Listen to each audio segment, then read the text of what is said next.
এর আগে যে বিসিবি সভাটা হয়েছিল তারপরে আমি একটা প্রশ্ন করেছিলাম বিসিবির সভাপতিকে, যে সাকিব আল হাসানের বিপক্ষে যে একটা মামলা করা হয়েছে, সেই মামলার প্রায় 1 মাস পেরিয়ে গেছে এবং সাউথ আফ্রিকা সিরিজের আগে আরো বেশ কিছু সময় আছে।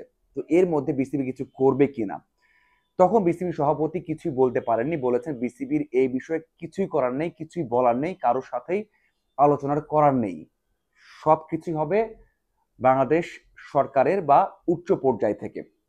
এবার যখন বিসিবি সভাটা শেষ হলো, তখন প্রশ্ন করা হলো সাকিবের আপডেট নিয়ে, তখন কিন্তু বলেছেন যে সাকিব আল হাসানের শেষ টেস্ট খেলার সম্ভাবনা আছে, মানে দেশের মাটিতে মিরপুরে। তার মানে অনেকটাই আপডেট হয়েছে।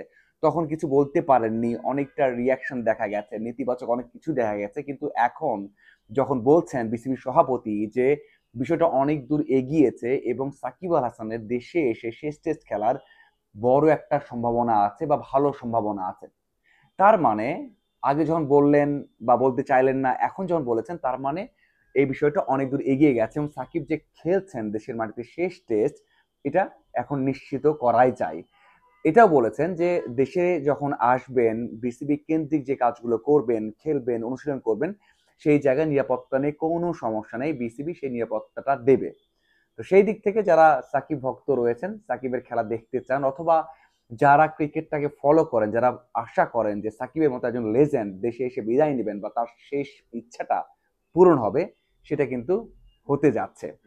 এটাও বলেছেন যে যে বিষয়গুলো নিয়ে কাজ করতে হয় বা যে যারা কাজ করছেন উচ্চ পর্যায়ে, তারা একটা গ্রিন সিগন্যাল দিয়েছেন। এরপর আর কিছু বলার থাকে না।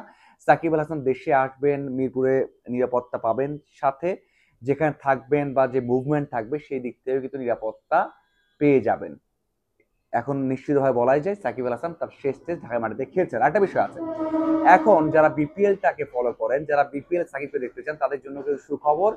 সেটা হচ্ছে, অনেকবারই বলা হয়েছে সাকিব আল হাসান যদি সাউথ আফ্রিকার বিপক্ষে খেলতে পারেন, তাহলে বিপিএলটাও খেলতে পারবেন। এখন কিন্তু সেই বিষয়টা অনেকটা নিশ্চিত হয়ে যাচ্ছে যে সাকিব আল হাসান দেশে আসলেই তার যেই মামলা বিষয়ক যে বিষয়গুলো আছে সেটা যদি নাই থাকে, তাহলে বিপিএলটাও খেলতে পারবেন।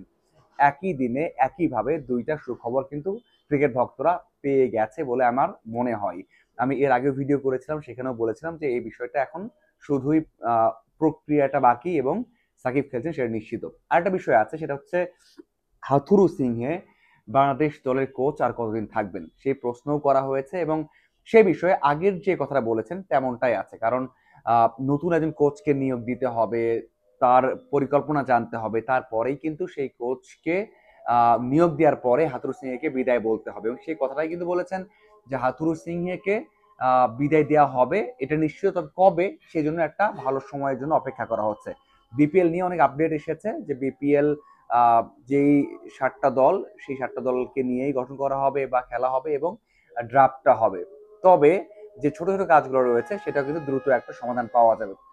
এই হচ্ছে আপডেট। আশা করি আরো আপডেট এবং বিশ্লেষণ নিয়ে হাজির হয়ে যাবে। ধন্যবাদ সবাইকে সাথে থাকার জন্য। আশা করি আরো আপডেট এবং বিশ্লেষণের জন্য আমার ফেসবুক পেজ এবং ইউটিউব ফলো রাখবেন। ধন্যবাদ।